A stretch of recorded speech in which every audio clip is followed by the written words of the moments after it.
কেমন আছো বন্ধুরা? আশা করি ভালোই আছো। আমার গল্প তোমাদের কেমন লাগছে সেটা কিন্তু জানতে পারছি না আমি, কারণ তোমরা কেউ কমেন্ট করছো না। আর তোমরা যদি না জানাও তাহলে তোমাদের মনের মতো গল্প কিভাবে শোনাবো বলো? তাই তোমরা চারুলতার গল্পের ঝুলিকে সাবস্ক্রাইব করে লাইক, কমেন্ট, শেয়ার করো। আর হ্যাঁ, প্রতিবার নতুন নতুন গল্পের নোটিফিকেশন পেতে বেল আইকনটা কিন্তু প্রেস করে রেখো। আজ আমি তোমাদের নতুন এক ধারাবাহিক গল্প শোনাতে চলেছি। গল্পের নাম রিইউনিয়ন। গল্প রচনা ও গল্প পাঠে আমি তোমাদের বন্ধু জলি সরকার। 10 বছর আগে বিচ্ছেদ হয়ে যাওয়া এক মিষ্টি যুগলে দেখা হবে এই রিইউনিয়নে। তারপর কি হবে? তারা কি আবার একে অপরের কাছাকাছি আসতে পারবে? আর কি কারণেই এই বিচ্ছেদ হয়েছিল? এসব কিছুই জানবো ধীরে ধীরে এই গল্পের মধ্যে দিয়ে। আজ এই গল্পের প্রথম পর্ব। চলো, তোমাদের আর সময় নষ্ট না করে সরাসরি চলে যাই গল্পের প্রথম পর্বে।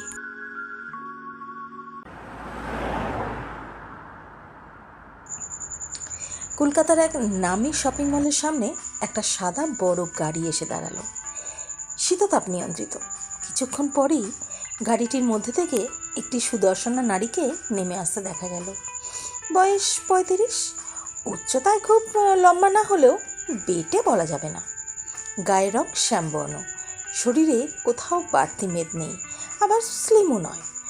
পরনে একটি তুতে রঙের হ্যান্ডলুম শাড়ি, সাথে রানী রঙের হাইনেক গ্লাস হাতা ব্লাউজ, কানে ম্যাচিং দুল, গলায় একটা সরু সোনার চেন, আর কপালে একটা রানী রঙের টিপ, ঠোঁটে হালকা লিপস্টিক আর চোখে হালকা কাজল। ডান হাতে একটা গোল্ডেন ঘড়ি, হাতের নখ সেট করে সুন্দর করে নেল পালিশ পরা। গাড়ির বাইরে বেরিয়ে এসে চোখে রোদ চশমাটা পরে নিল মেয়েটি। তারপর চলে গেল শপিং মলের ভেতরে। এদিক ওদিক দেখে তারপর চলন্ত সিঁড়ি দিয়ে উপরে উঠে সোজা চলে গেল কিডস সেকশানে। সেখান থেকে কয়েকটি ড্রেস নিয়ে বিল করার জন্য দাঁড়ালো লাইনে। ও বারবার ঘড়ির দিকে দেখতে থাকে। আরে, বন্নিশিখা না? হ্যাঁ, তাই তো। এই বন্নিশিখা! হঠাৎ একটা চেনা কণ্ঠস্বরে নিজের নামটা শুনতে পেয়ে বন্নিশিখা তাড়াতাড়ি পিছন ঘুরে দেখে। ওরই বয়সী একটি মেয়ে এক মুখ হাসি নিয়ে দাঁড়িয়ে ওর দিকেই দেখছে। পরনে একটা জিন্স আর টপ, আর হাতে কিছু শপিং ব্যাগ, রোদ চশমাটা মাথার ওপর তোলা। আরে রিমলি, কেমন আছিস? বলেই বন্নিশিখা ছুটে গিয়ে মেয়েটিকে জড়িয়ে ধরে এক পাক ঘুরে নেয়। পাশে হেঁটে যাওয়া কিছু মহিলা ও পুরুষ ওদেরকে কৌতূহলী দৃষ্টিতে দেখতে থাকে। তা দেখে ওরা দুজনেই লজ্জা পেয়ে বলল, এই বন্নি, চল না কোথাও বসে কথা বলা যায়। হ্যাঁ রিমলি, চল, তবে একটু দাঁড়া বলে ও কাউন্টারে চলে যায়। রিমলি খেয়াল করে বন্নিশিখা কাউন্টারে থাকা মেয়েটিকে কিছু বলছে। তার হাতে একটি প্যাকেট ধরিয়ে দিল। তারপর হাসি মুখে রিমলির দিকে এগিয়ে গিয়ে বলল, চল। বলেই তারা এগিয়ে গেল একটা রেস্টুরেন্টের দিকে। তারপর ওরা দুটো কফির অর্ডার দেয়। নিজেদের মধ্যে কথোপকথন শুরু হয়। তারপর, বন্ধি, কত দিন পর তোর সাথে দেখা হলো বলতো? 10 বছর। তুই এতদিন কোথায় ছিলি রে? আমি ব্যাঙ্গালোরে ছিলাম, ওখানে একটা হসপিটালে। এই 1 মাস হলো কলকাতা ট্রান্সফার হয়েছি। এখন এখানেই থাকবি তো নাকি? হ্যাঁ, ব্যাঙ্গালোরের হসপিটালের একটা ব্রাঞ্চ এখানে ওপেন হয়েছে, সেখানেই সার্জন হিসাবে জয়েন করেছি। আরও কিছু ডক্টর আছেন, বেশি দায়িত্ব আমার ওপর। তুই বল, তুই কোথায় আছিস এখন? আমি আর রাজন্য মিলে একটা ছোট নার্সিংহোম করেছি, এখন ওই নিয়েই আছি আর কি। রাজন্য? প্রথম থেকেই জানতাম তোদের মধ্যে একটা কেমিস্ট্রি তো আছেই। তা কেমন আছে ও? আর কতদিন বিয়ে করেছিস? ভালোই আছে, এই 7 বছর বিয়ে হয়েছে, একটা পুচকেও আছে 4 বছরের। আরে, তাই নাকি? এই একটা ছবি দেখি প্লিজ, দেখা দেখা। রিমলি ওর ফোনটা বার করে একটা ছবি বার করে, একটা ছোট্ট বাচ্চা ছেলের। ও মা, কি সুইট! এই এই কি নাম রেখেছিস? রাজর্ষি, আর এমনি ওকে রাজ বলে ডাকি। তারপর বনিশিকা রিমলির হাত থেকে ফোনটা নিয়ে স্ক্রল করতে থাকে। বেশ কয়েকটা ছবি দেখতে থাকে বাচ্চাটির। তার মধ্যেই সুদীপ্তা ও সুরঞ্জনের ছবিও দেখতে পায়।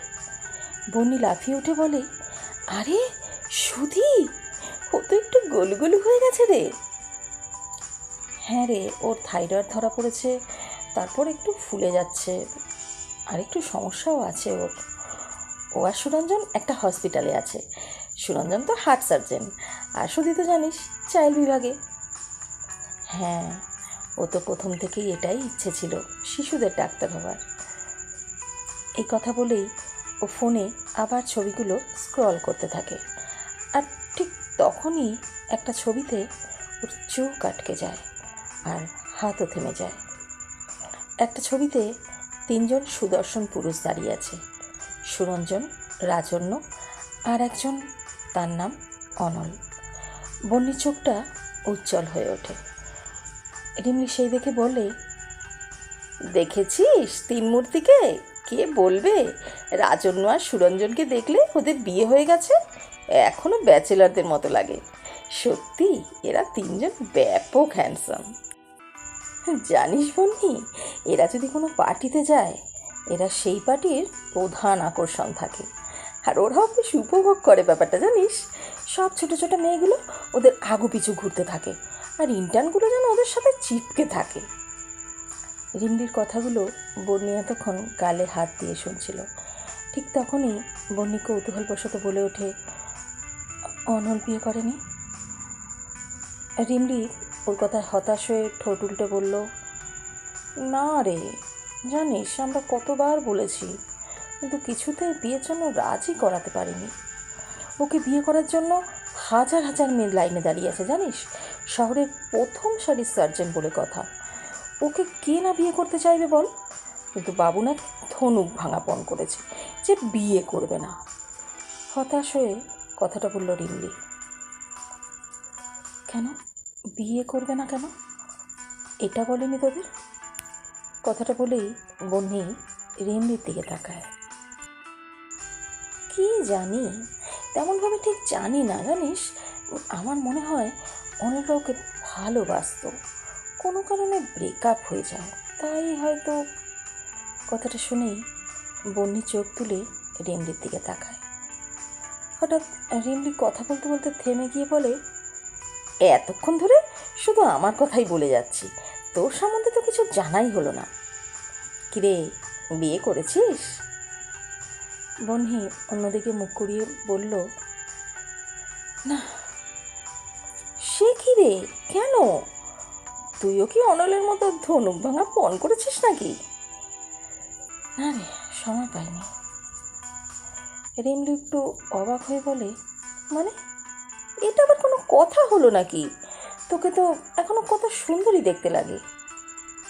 বন্নি একটা তার ছেলের হাসি দিয়ে বলে, মানে কুৎসিত মেয়েদের বিয়ে হয় না বুঝি? আর তুই যা বলছিস আমি অতটাও সুন্দরী নই। এই, তোর কি কোনো লাভ কেস ছিল নাকি? রিমলি, কি বলছিস তুই? না শোনা, কেমন একটা গন্ধ পাচ্ছি যেন। তুইও বিয়ে করিসনি, ওদিকে অনলও বিয়ে করেনি, এদিকে তোরা খুব ভালো বন্ধুও ছিলি। ব্যাপারটা একটু গোলমেলে ঠেকছে বস।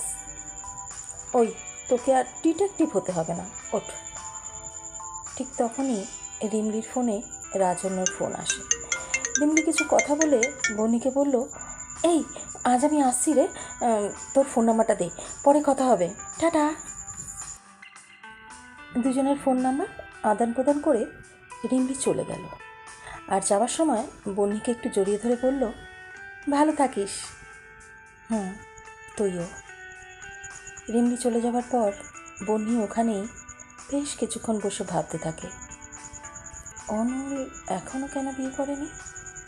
তাহলে কি মনে মনে এখনও ফোনের যান্ত্রিক শব্দে বন্নির হুঁশ হয়। ফোনটা হাতে নিয়ে দেখে হসপিটাল থেকে ফোন। ও তাড়াতাড়ি ফোনটা রিসিভ করে কাউন্টার থেকে প্যাকেটটা নিয়ে মল থেকে বেরিয়ে যায়। এরপর 1 সপ্তাহ কেটে যায়। সবাই যে যার কাজে ব্যস্ত হয়ে পড়ে। একদিন বেশ রাত করেই বন্নি হসপিটাল থেকে বাড়ি ফিরে ফ্রেশ হয়ে 1 কাপ কফি নিয়ে বসে ব্যালকনিতে।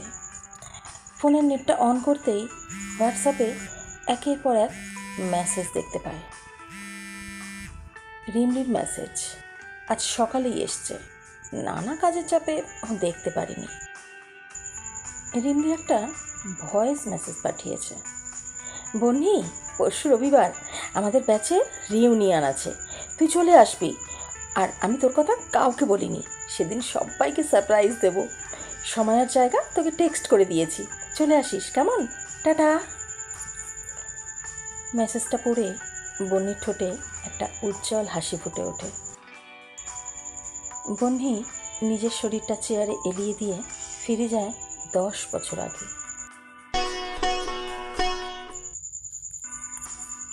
অনল, অনল, অনল চিৎকার করতে করতে বন্নি গিয়ে অনলকে পিছন থেকে জড়িয়ে ধরে বলে, তুই বিদেশ যাওয়ার চান্স পেয়েছিস, তা আবার স্কলারশিপে।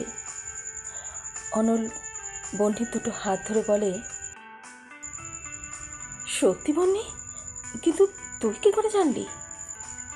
ডিসি স্যার বললো, আর আমি ছুটে তোকে খবরটা দিতে এলাম। তুই মস্ত বড় ডাক্তার হবি অনল, মস্ত বড় ডাক্তার। অনলকে জড়িয়ে ধরে কথাটা বলে ওঠে বন্নি। অনল ওকে ছেড়ে বলে, ওই শুধু আমি কেন, তুই হবি। আমার অনেক স্বপ্ন আছে।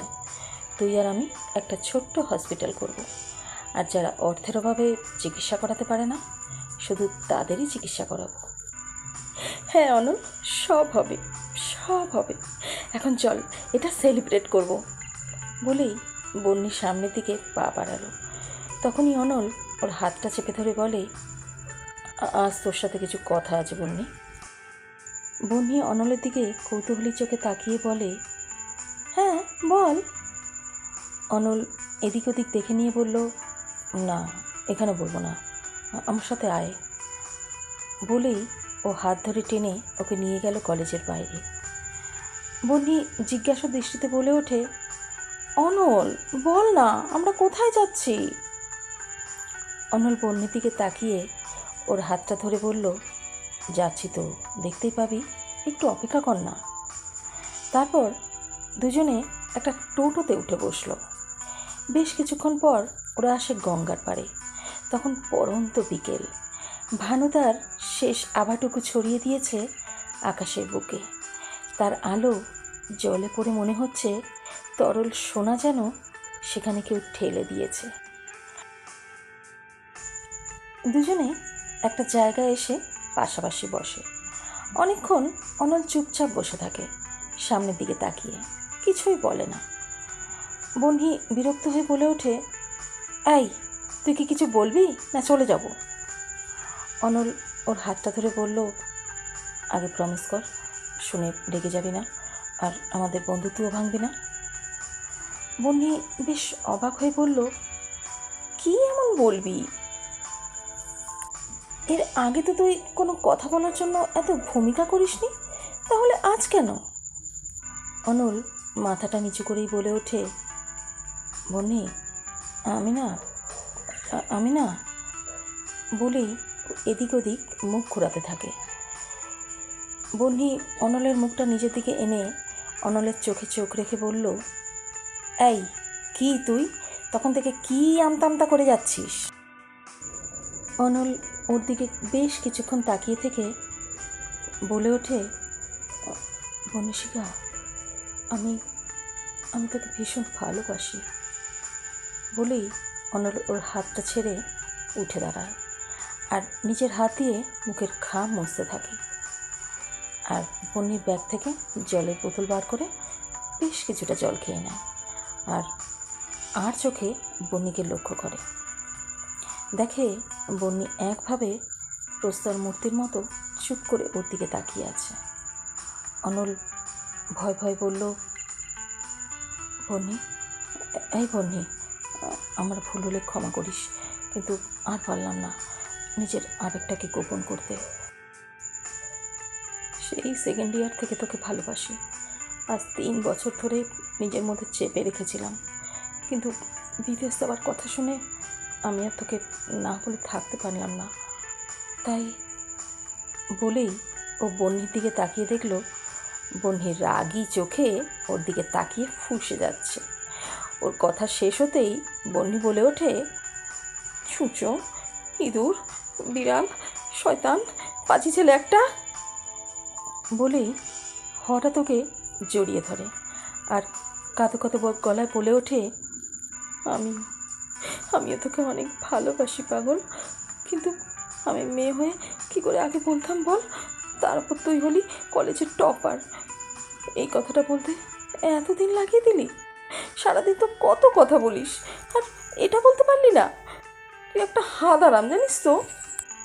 অনল একটা বোকা হাসি হেসে বলে, সত্যি সত্যি বন্নি, তুই আমাকে?